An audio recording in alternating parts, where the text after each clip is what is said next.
Hello students, welcome back to my channel. As you all were requesting me कि MED 008 का जो part 1 है एकदम प्रॉपर हिंदी में है उसका इंग्लिश वर्जन लेके आया जाए. So today in this video we are going to discuss all those questions of part 1 in English medium only. Okay. So the first question is what is earthquake? Write about 5 seismic zones. सबसे पहले आपको बताना है कि जो आपका earthquake है वो क्या होता है and what are the 5 seismic zones. So an earthquake is the sudden shaking of the earth's surface caused by a sudden release of energy in the earth lithosphere creating seismic waves. So students, जो हमारी अर्थ का lithosphere है, ठीक है, जो lithosphere है वहाँ पे सडन शेकिंग होती है. Okay, so sudden shaking of the earth lithosphere because of the release of some energy creating seismic waves, जिनसे कि क्या क्रिएट होती हैं, आपकी सिज्मिक वेव्स क्रिएट होती हैं. These waves can cause ground shaking and displacement. ये जो वेव्स हैं इनके वजह से ग्राउंड शेक कर सकता है, डिस्प्लेसमेंट हो सकती है, which lead to significant damage and especially in populated areas. So areas where जो population है वो बहुत ज़्यादा dense है, वहाँ पे जो आपका earthquake है वो काफ़ी ज़्यादा significant damage पहुँचा सकता है. So India is divided into 5 seismic zones based on the varying degrees of seismicity of earthquake hazard. India को हमने 5 seismic zones में divide किया हुआ है. So the zone 5, आपका zone 5 कौन सा है?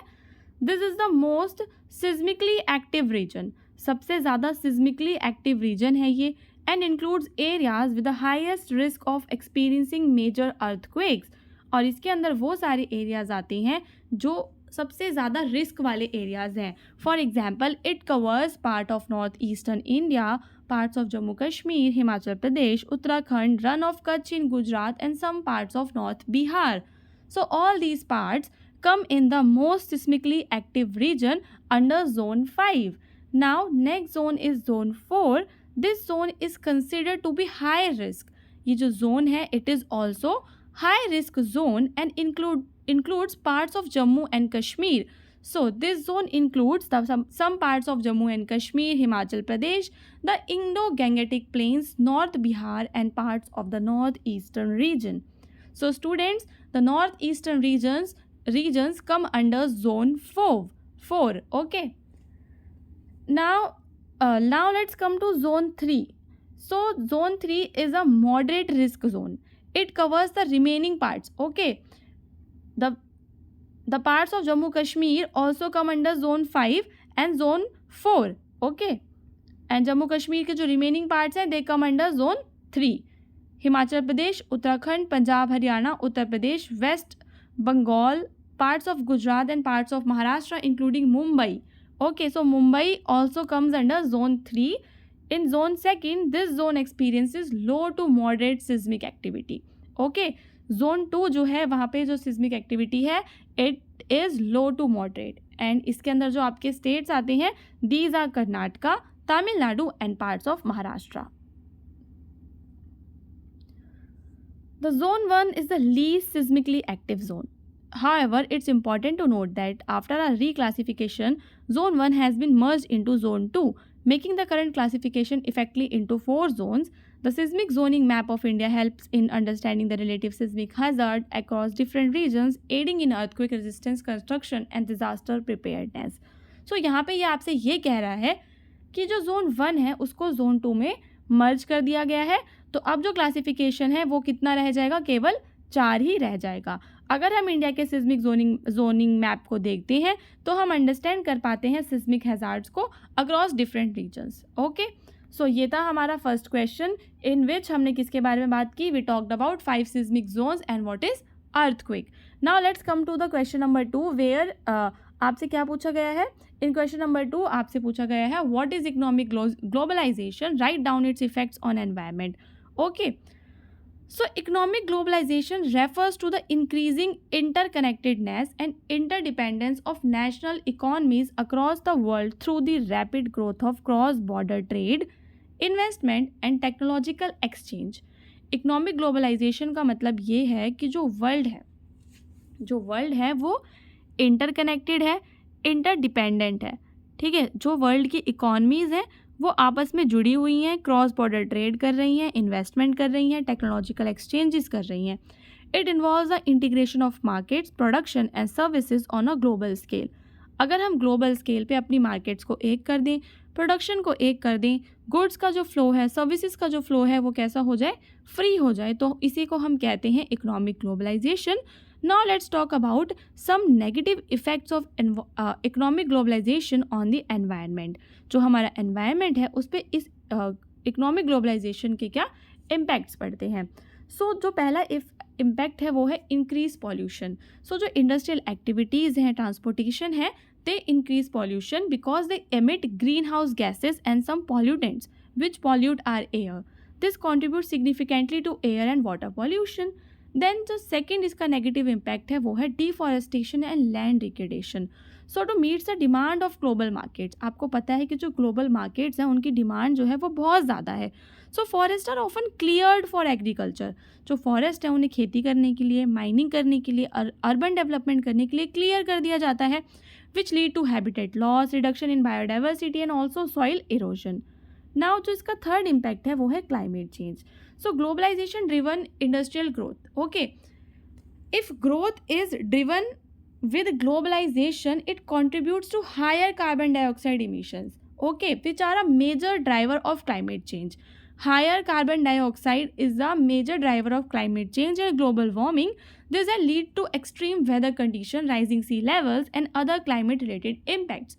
Okay, सो हाई जो कार्बन का जब आप जो कार्बन इमिशंस है वो हाई हो जाती हैं तो उसके काफ़ी ज़्यादा एक्सट्रीम इम्पैक्ट पड़ते हैं on weather condition, sea level rise हो जाता है, क्लाइमेट रिलेटेड इम्पैक्ट्स भी पड़ते हैं।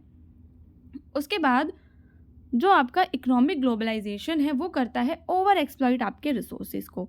सो the global demand for raw materials can lead to over exploitation of natural resources including minerals, fossils and waters, often resulting in resource depletion and environmental degradation. So students, अगर आप resources को over exploit करोगे, ज़रूरत से ज़्यादा use करोगे तो क्या होगा, resource deplete होंगे, आपका environment degrade होगा। ओके, उसके बाद loss of biodiversity. Economic globalization also cause habitat destruction of many plants, animals, and it lead to pollution and the introduction of invasive species through global trade contribute to loss of biodiversity. Okay, and loss of biodiversity जो है वो disrupt करता है आपके ecosystems को। Okay, also जो services आपका ecosystem provide करता है like pollination and water purifications, वो services भी जो है वो hinder हो जाती हैं। Then second चीज़ जो हम यहाँ पे बात करेंगे वो है आपकी waste generation की। जो आपका इकोनॉमिक ग्लोबलाइजेशन है, it creates large amount of waste. Because of economic globalisation जो वर्ल्ड है वो मटीरियलिस्टिक हो गया है, people are buying more than their needs, ठीक है, जो नीड से ज़्यादा लोग खरीदते हैं चीज़ों को, उससे क्या होता है, वेस्ट जनरेट होता है, which lead to environmental contamination. इसके बाद जो है मरीन एंड ओशनिक पॉल्यूशन भी होता है। जो भी आपकी शिपिंग एक्टिविटीज़ होती हैं उनके कारण ओशन में भी पॉल्यूशन होता है। तो यहाँ पे हमने देखा कि जो इकोनॉमिक ग्लोबलाइजेशन है उसका वर्ल्ड पर एक भारी मात्रा में, वर्ल्ड पे हर तरह से इम्पैक्ट पड़ रहा है। इसके बाद जो हमारा अगला टॉपिक रहेगा वो रहेगा चिपको आंदोलन के बारे में। उस वीडियो के अंदर मैंने चिपको आंदोलन के बारे में डिस्कस किया था कि जो चिपको मूवमेंट है कैसे वो एनवायरनमेंट के लिए काम आया था। So the Chipko Andolan or the Chipko movement was a forest conservation movement in India. This began in 1970s in the Himalayan region of Uttarakhand, then parts of Uttar Pradesh.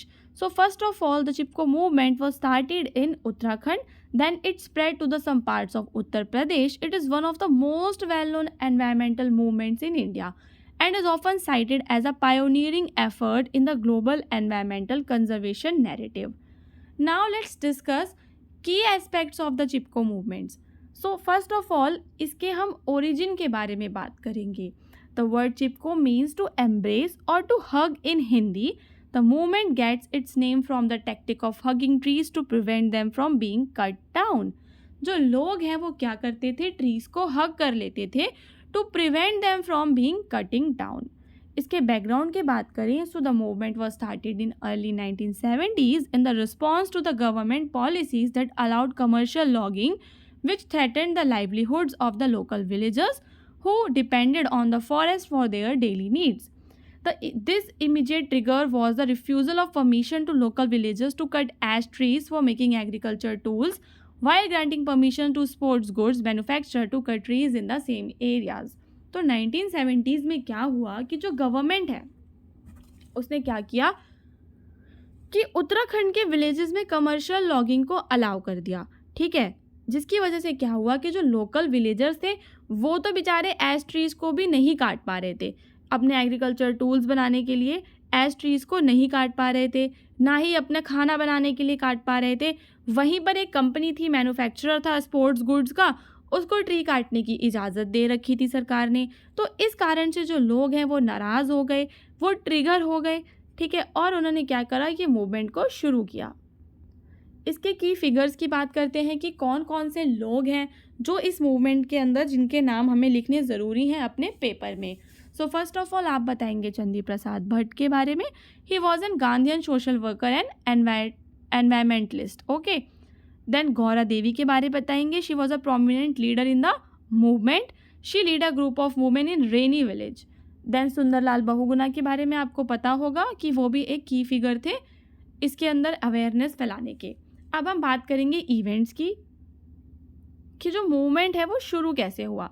So first of all in 1973 in Reni village a group of women lead by Gaura Devi confronted loggers and embrace the trees to prevent them from being cut. सबसे पहले रेनी village के अंदर जो गौरा देवी थी वो आई loggers के सामने और उन्होंने मना किया ट्रीज को काटने से। This act of non violent resistance, अभी जो गौरा देवी हैं इनका एक्ट कैसा था, it was a non-violent act inspired by many similar actions in other parts of the region. उस रीजन के अदर पार्ट्स में भी ऐसा ही हो रहा था। So the movement gain wide spread attention and support. जो मूवमेंट है उसको अटेंशन मिला, सपोर्ट मिला, which lead to a greater awareness of the need for sustainable forest management and conservation, जिसने कि ये बताया कि सस्टेनेबल फॉरेस्ट मैनेजमेंट की क्या ज़रूरत है और कंजर्वेशन की क्या ज़रूरत है। इस मूवमेंट के क्या इम्पैक्ट पड़े। First of all legislative changes हुए। The movement lead to ban on the felling of trees in the Himalayan regions for 15 years by the government. 15 साल के लिए पेड़ों की कटाई पे बैन लगाया गया।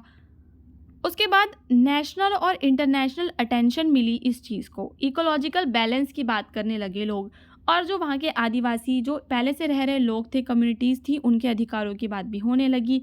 ये जो मूवमेंट है बाकी मूवमेंट्स के लिए एक तरह का इंस्पिरेशन है। So students, all the best for your exam. अब हम मिलेंगे अपने अगले वीडियो में जिसके अंदर हम किसी और एग्ज़ाम के बारे में डिस्कस करेंगे। अगर आपको वीडियो अच्छा लगा तो आप हमारे चैनल को सब्सक्राइब कर सकते हैं। इसके अलावा पूरी की पूरी प्लेलिस्ट के अंदर मैंने काफ़ी सारे क्वेश्चंस को डिस्कस किया है। एग्ज़ाम देने जाने से पहले सारे क्वेश्चंस को एक बार थोरोली देख लेना ताकि आपका जो पेपर है वो बहुत ही अच्छा हो सके।